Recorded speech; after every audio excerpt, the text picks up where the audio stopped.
So I've got something quite interesting today. I've got unavoidable male canon events, which sounds quite straightforward, so we'll just hop straight into it. Male canon events. First up, fumbling a 10 out of 10. You know, I'm not gonna lie, this is one of the worst ones. So I don't mean to just straight up throw myself out there as a loser. Never fumbled a 10 out of 10 in my life. In my opinion, reason why we've all been through this. Also, not to be rude to the chicks I've dated, but let's just be real here. Y'all weren't 10 out of 10s, alright? There's always been that one girl that you thought you had in the bag. I mean, she was fine, beautiful, gorgeous. I mean, in your mind, she goes band for band with SZA, Lotto, and Ruby Rose. Like, you feel me? If for some wild reason you think you actually have a chance with that girl, and you try to get her, and you're doing good. Okay, well, there is that part. I have felt that. I have felt the whole, like, yeah, I have a chance with this, but absolutely just got deleted in the heart. Randomly one day, she just goes. And for the rest of that week, you're just contemplating, scrolling through your text, looking at what you could possibly have done wrong. Thinking maybe she forgot about the text, maybe you said a weird joke, or just something random. Just whatever your brain can imagine for her to actually ghost you because, of course. Dude, the weird joke thing. Ugh, teenage weird jokes. They always come off so weird and creepy. It's not just you. Well, nigga, hate to break it to you. She likes a guy, and it's not you. Game is good. High key. She likes another motherfucker. Move on. And the worst part about it is that oftentimes the next week she ends up hard launching with her new man. And when you see him, it's somebody you don't even think is better than you. Well, brother, hate to break it to you, but he is. And then when they eventually break up, you're going to be Dude, this guy's a good content creator.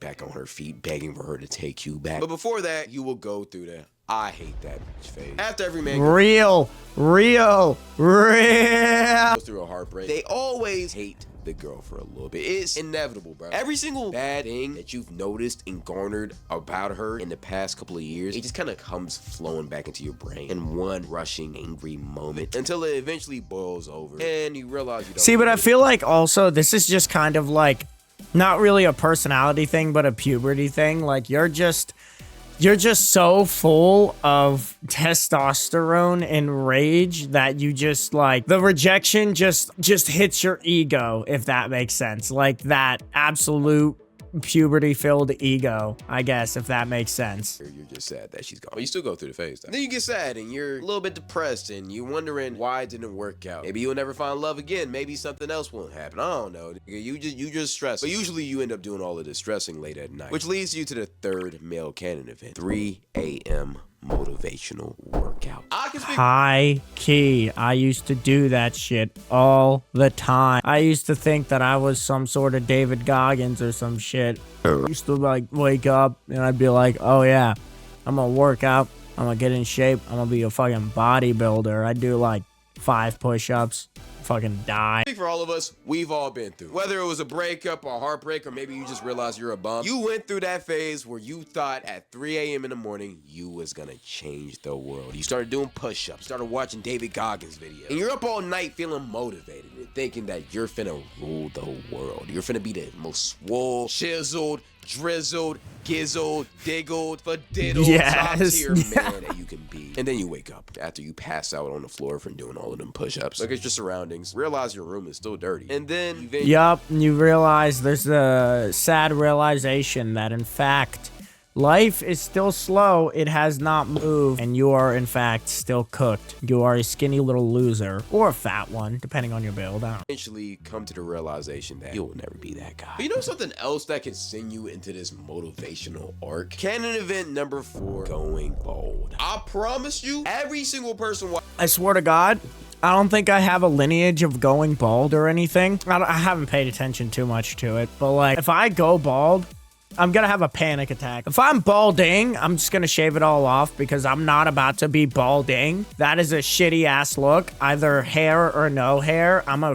I firmly believe you should either have hair or have no hair. So if I've got like a bald spot back here or some shit, damn it, my bad.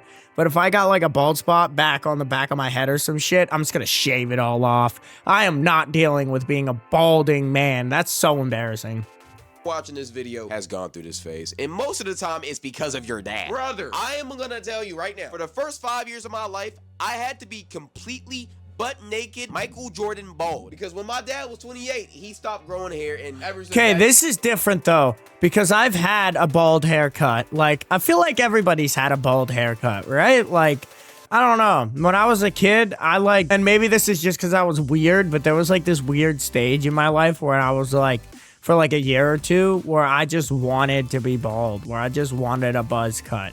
But like, I don't know. I feel like whether or not it's because you wanted to, because you were weird like me, or because it was like, because you were forced to for one reason or another, we've all had a buzz cut at least once, I feel like. That day he decided that he didn't want me to grow hair either. And it was the most aggravating thing of my life. And I'm sure every single one of y'all went through that same thing. And the worst part See, here's the thing too, lice. Everybody, basically everybody's gotten lice at least like once in their life. I have, and you gotta shave your head for that shit. is that after he allowed me to have hair, he only allowed my hair to get to a certain length, which is known This guy's dad is overboard though. I need to mention that. This is not okay. That, like, you should not be buzzing your kid. I mean, if he doesn't care, it is what it is, but dude, I feel like you shouldn't be doing that. as the bald phase, which most of us have gone through, especially black children. And the worst part about this is that back then, when I was growing up, the mohawk was very popular. It was I used to want a mohawk. I used to like really fuck with the mohawk for a long time. If I can find a picture, I'll show you guys I'll save myself for the sake of embarrassment and show you guys anyway. The LaMelo, Odell, mohawk phase, and everybody and their mother wanted a mohawk. And I wanted that so bad, but no, I couldn't get it because my dad said, and I quote, "If you get a mohawk, you have to walk around naked everywhere because the Mohawk tribe did." Yeah, I don't know why that nigga said that. That just sounds like actual. I don't even know what it sounds. That's just stupid. That's just fucking stupid. That was some fucked up shit. But basically, he was just trying to get me to be bald like him. So, hey, yeah, I guess it kind of worked. For a little bit. Man, I don't understand that. Parents trying to get their kids to be like them. The whole point of your fucking kid, having a kid, is to have someone who is going to end up being better than you. So swallow your fucking ego and swallow your pride and raise a kid who is going to be better than you and do better things than you did. And that's not to say that you should just push and push and push your kid, by the way. Like, they're gonna have mistakes, but the general overall, like, idea is that your kid should not be doing the same fuck-ups you did. And that's not saying that going bald is a fuck-up, but I'm just saying, like, stop forcing your ideas on your kid. Why is it not playing? Oh, it was. Was help them around the house. And one thing that I know for sure that we all went through was our dads getting mad at us when we didn't hand them their tools fast enough. My brother in Christ. My dad never. Okay, now call me. You got soft hands, boy. My dad never had me helping with projects until I was more of like the teenage age, which I can appreciate because for one, I know how to use power tools. Like, it never affected me in any way. But also, like, I feel like children, like smaller children, using power tools and like handing your dad tools, it's whatever. My dad never did, so I don't experience that. But especially the power tools thing, like, you do you. I mean, you're the parent of your child, but I wouldn't allow my kid to do that. Almost been shot, almost lost my life. Heck, I thought I had AIDS at one point. But I have never been more scared in my life than when I used to help my dad do work around the crib. Because for some reason, dads just have a big fascination with doing mechanical work around the house. And while they're actively doing this act of stupidity, again, my dad never cared. Like, he's not one for doing mechanical work around I mean, like, he does do it, like, because you have to, but he's not like God. Messing up the whole house. They decide to exert their frustrations on their kid that they told them to help. And my brother in Christ, I know every single person watching this video can relate. If you didn't hand your dad that tool as soon as he asked you to, or if you moved a tiny little bit when he asked you to shine the flashlight somewhere, the amount of anger and rage that man will exert onto your body would be scarier than meeting a polar bear. I feel like this is just a bad dad. I don't want to be an asshole. I don't know. I feel like this is just like not a good situation to be in. Like, I mean, there again, I'm not trying to be an asshole, but like, this just sounds like a dad who did not treat him the way he should have been treated, if that, to put it lightly. In the Arctic, who hasn't eaten for weeks. And honestly, I've experienced a lot of trauma from doing stuff like this. Like, the amount of trauma I've gone through from just holding tools is probably equivalent to the slaves back in the olden times. But after this, as a kid, you know, you can get pretty traumatized, scared, but also angry from what your father did. So angry that you even think about potentially fighting him. It would also be the worst mistake you ever made in your life. Man, fighting your dad is a really bad idea. You should not fight your dad. Here's the thing, because like I spar with my dad, but when you get into actually like physically fighting, like there ends up being like a power dynamic. Like if you win that power dynamic, that ends up being a thing of you are now, let's say, the top dog. Like, and that like obviously your dad is still like above you. Like you've proved that you physically can beat, like you've physically beaten your dad. Does that make sense? Like that barrier is broken. Every single man in his life has thought about fighting his dad. I say fighting for a reason, because you will never beat him. I don't know what it is about fathers, but like they will never lose to their son, period. Especially if it's fist. Like you could be 6'5", 280. Matter of fact, you made John Jones call you his pappy, but as soon as you run into your 5'9" father, he will beat the living breaks out of you. And even though we all wanted to fight our father, we none of us have actually did it, because we knew the reality of that. I actually almost did it one time, and there's a reason why I said almost, because see, the thing is like also there's a time and place, because there are dads who deserve to get absolutely fucking railed by their kid. Pause, not like that, but you get what I mean. They deserve to be beat the shit out of because they do shit like, you know, they're abusive or whatever the case may be. Like they're not a father. Very soon that I would get my ass absolutely plastered. And I love my life way too much to ever do that to myself. Once you realize that you can't possibly beat your father, you go from fight to flight. Which leads me to thing number 6. Running away. Every man has thought about running away from home. Brother, I cannot explain. Honestly, never thought about running away from home. Maybe I've thought about it before. Like maybe once before, but like I don't know, I feel comfortable in my home. I don't think I've really thought about running away. To you how many times I thought about running away as a kid. The crazy part about it is I live in a 2-parent household, suburban home, live in Nashville, Tennessee, a predominantly white city. I live in the suburbs of the suburbs. You will see white people walking their dogs and kids playing in the street. I live a good life. I had a good childhood. I even went to private school. But for some reason, whenever my mom pissed me off or my dad did something I didn't want to like, I always thought about getting a big ass stick, a little red piece of cloth, tying it together, and putting all of the important stuff in my life, like a PS4. Yeah, like dude, all of us as kids has thought about like the fact that we could just do that, even though that's not fucking possible. In the sack and walking right now. I feel like this is like I've never thought about genuinely running away, but I thought that I could just be like, oh, I could move out, I could be on my own. No, I could not. Not just for guys. I feel like it's everybody. We as men are the ones who are actually the closest to doing it. Because I'm not gonna lie, one time I literally started packing my bags because my mom pissed me off so much. And I was almost done doing it. I was so close to committing. And then I realized how badly my mom would beat my ass if I actually ran away. So I just stayed. And that's what usually happens, because it's never worth the beating, because they will find you. But usually that type of stuff would happen when you get grounded. And something else you would do when you're grounded is thing number 7, reading a Diary of Wimpy Kid book. I don't know why we all did this, but we all see, and that I've read like, I don't know, one Diary of a Wimpy Kid book, like halfway through it, and watched like half a movie or something. I don't know what the whole hype of the Diary of a Wimpy Kid thing is, but like that shit, I've seen it at like book fairs, and I was like, people actually like this shit. It looks stupid.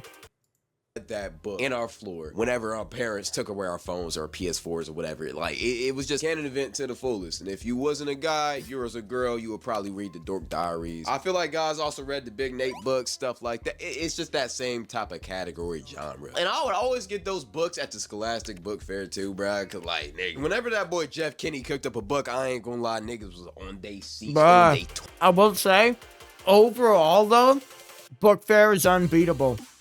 Locked into them joints, I'm not gonna lie. But something that's also tough though is number 8. Realize that you'll never go pro in the sport you love. You know, as a man, I feel like this is actually the most heartbreaking thing you can go through. Because yeah, feeling a 10 out of 10 is bad. If you call Osu a sport, I might be getting there. There will always be more fish in the sea. With your sport, though, you only really get one chance at this. And once you finally had that moment of realization that you will never go pro in your sport, whether it's basketball, football, it's truly one of the most heartbreaking things you can ever go through. I remember I was a big basketball player back in middle school, and when I got to high school, I thought it was going to be the same thing. And then one random day, Darius Garland pulled up to my local gym, and I realized very quickly that NBA was never going to be a reality. But I was delusional, so I thought, you know what, maybe if I really ball out my freshman year, I can get some looks. You know, I could really go crazy in a good route leading up to my senior year. Well, I was a JV bench player. And I was good too. I was averaging like 20 points a game, but the coaches just didn't mess with me. But then I thought, you know what, maybe the coaches are just, you feel me, purely hating on me, which they were. But then I thought, you know what, maybe I need to transfer somewhere to get more PT. Maybe that's what I really needed. And then I realized that I was never gonna grow past the height of 5'9". I haven't grown since freshman year. So yeah, I will say actually though, I saw a lot of people in my school who like had massive ego because they were just a little bit better than everybody in the class because they were just genetically taller. But because of the fact that they literally just had the height advantage at an early grade, they gloated the fact that they were quote unquote good at the sport, which they probably were decent, but like they ended up actually not going pro. Like most of them didn't end up going pro, because let's be real, like the reason these people go pro isn't because they were just great at the game, it's because they were one of a million kind of a thing. So like, just because you were a little bit taller in 7th grade doesn't make you amazing at a game. It doesn't make you the greatest of all time. And they ended up not being D1. They ended up being shit. But every man has to go through that phase to realize they're just a regular guy. Just because every motivational speaker tells you that you can do whatever you want in this life doesn't mean you actually can do it. I'm just keeping it real. Because I'm sorry, buddy, if you're 5'4" and you're trying to be an NBA basketball player in this economy, in this league, I'm gonna be honest, brother, we have Wimby's playing point guard, bro. You're not Muggsy Bogues, bro. But another tough realization that we've all been through. Realizing that you're in the friend zone. And I don't care who you think you is. We've all been in this category. As a guy, we've all thought once, if we were a good enough friend to a girl, that she would eventually crack and decide to settle down with us. But another canon event that we've all been through is realize I never cared about being in the friend zone. I'll be real. I don't think I've ever like been friend zoned. Mainly just because I never cared to be friends with a chick. Being friends with a chick is weird.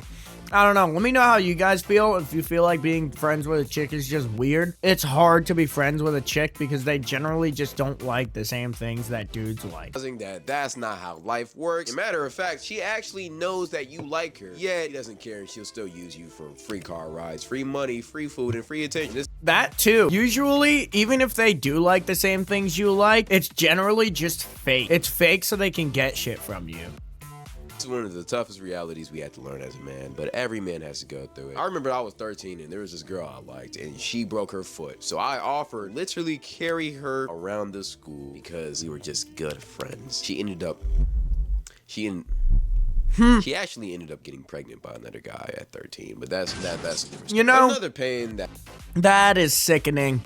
Teen pregnancy already sickens me, but that sickens me even more. That we all had to go through is going to the bathroom in a public setting and not knowing the urinal rule. And every single guy watching this video knows exactly what I'm talking about. I remember as a kid, I was at my school, and it was like a student-teacher day or whatever, I don't know. And for some reason, the parents were on campus. And I walked into the bathroom, and there was a grown-ass man using the left urinal. And the middle and right one were open. And according to the urinal rule, if there's 3 urinals, you have to use the left, you have to use the right. Can this guy please say urinal instead of urinal?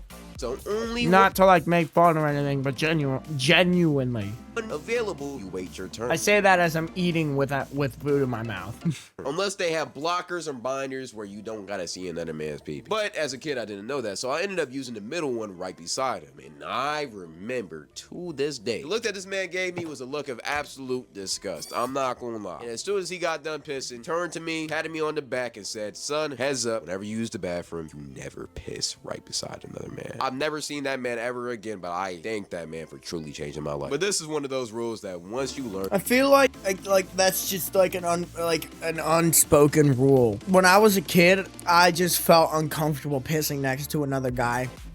I just knew because it was uncomfortable. Like, it's just uncomfortable pissing next to another guy. Never forget it, or else niggas will clown you. Something else that we've all been through in the bathroom, though, is being around that one kid who decides to just pull down his whole pants just to take a little. Fuck that kid. If you were that kid, go fuck yourself, you weirdo. Elementary school, you know, brother, this one was horrible. Usually it will be the special ed kids, but at the same time, it's like, brother, please have some common sense. That's okay, yeah, but if you're a special ed kid, that's different. Depending though, like, depending. That's such a great statement. Usually they would be farting too, and they would just stink. But at the same time, we've all done it when we was younger, and then we had a grown man walk into the bathroom and it struck. Again, depending on how young. If you're like a fucking 5-year-old, okay, that's different. I seen like 12-year-olds doing this shit, and it's like, bro, we are in like 6th or 7th grade, whatever it is. Whatever a 12-year-old goes to. Like, you are grown enough to not be pulling your pants down in front of me while I'm trying to take a piss. Pull them up. Us to never do that again, and then we changed our ways. Something that we haven't changed as guys is number 11 or 12, I don't know at this point. Putting your hands in your pants for warmth on an ice cold freezing day. This one I know we've all done. Yes, but it sucks because you don't want to do it because then people are like, I didn't have your hands in your pants, which I've never been approached like that because I just assume it. But still, I can imagine that's what people are going to be like. And it's like, dude, how else? How else?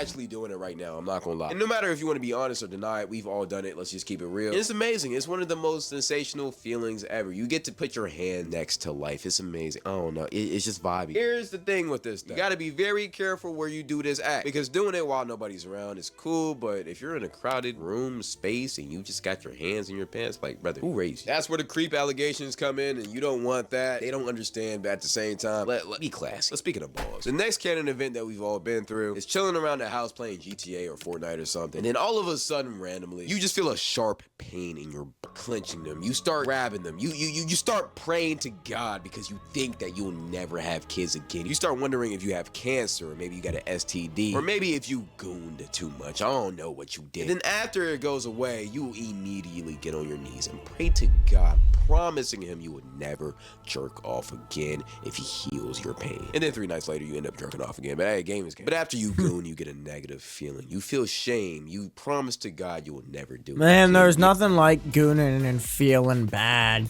Like feeling an actual ache in your heart after gooning. Yet you feel defeated. See, this right here is what we call post-nut clarity, which is the next canon event. You can always use post-nut clarity to your advantage to think for yourself, though. I mean, it is called clarity for a reason.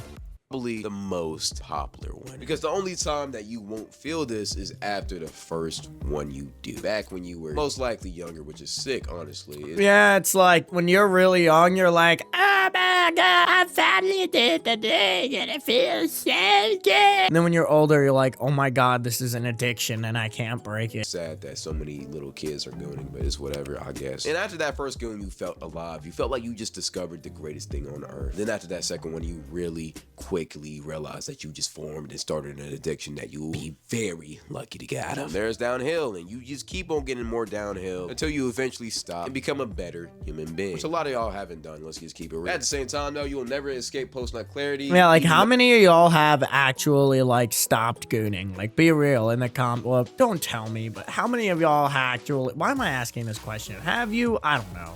I had one homie who did it like 10 times a day. How do you goon 10 times a day? He just stopped having it, but he also looked very depressed, so I think he just had it permanently. You already know what I'm finna say, though. Like 10 times, really? How, like, I'm thinking, you're usually awake for like 16 hours a day at most, right? Like, how? How do you fit that in your schedule? This game, jizzle is jizzle, and don't fiddle your pickle. Let's get to it. But it's a part of being a man, and game is game, and that's just how life is. When you retain that, though, you will get superpowers. Powers that would never be feasible to that average gooning man. And you do that as soon as you get into the next canon event, aka semen retention. Every single man has gone through this. I don't care what y'all say. We've all gone through semen retention. We thought that by holding our seed, we would turn into spiritual soul or something. In all reality, you kind of do. I'm not gonna lie. You kind of get super. I mean, like, I feel like because there's like 2 arguments. There's like, if you hold your seed you'll be ultra healthy. And then there are also other people who are like, if you don't come every second of the day, your prostate's gonna get cancer and explode. It rots my brain to think about. It rots my brain to see. You feel like you can move mountains, start thinking more clearly, you start getting more ideas. There's really no negative to holding your seat. And then we eventually all fail. But at the same time, we keep on going. But the first time you go on this path, you think you're a superior human being, though. You think you're better than everybody because you can hold your seat. And you call all of the regular 1 to 2 time a week gooners peasants in your eyes. You think they're just weak, inferior. On your high, no-cum horse. And that's just how you will think until you eventually become one of them again. Game is game. But the last canon event I want to talk about is video games falling off as you get older. This one's more of a maturity thing. As you get older, I don't know if it's just I feel like, I mean, I literally only play like a couple games nowadays. A lot of the stuff I played literally just feels like it fell off. Even if it didn't, it did. I don't care, it did.